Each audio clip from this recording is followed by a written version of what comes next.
ایک دن افلاطون اپنے شاگردوں کو دورے پر لے گیا۔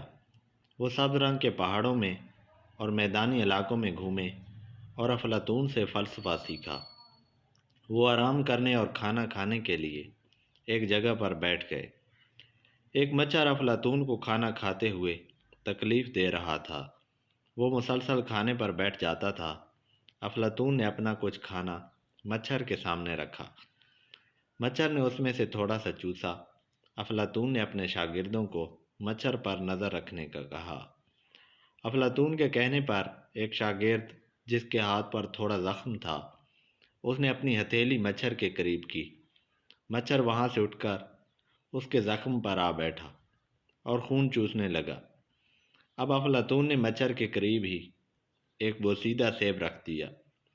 مچھر زخم چھوڑ کر سیب کے کٹے حصے پر بیٹھ گیا اور چوسنے اور کھانے لگا۔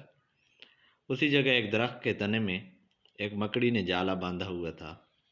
مچھر سیب سے اٹھا اور اڑتے ہوئے جا رہا تھا کہ مکڑی کے جال میں پھنس گیا۔ جالا ہلنے پر مکڑی آئی اور اپنے شکار یعنی مچھر پر جال مضبوط کر دیا۔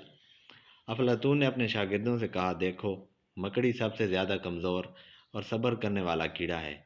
وہ اپنے شکار کے لیے جال بچھا کر پورا دن انتظار کرتا ہے اور کبھی کبھی کئی دن تک، اور جب وہ شکار کرتا ہے تو اسے کئی دنوں تک آہستہ سے استعمال کرتا ہے۔ وہ لالچی نہیں ہے۔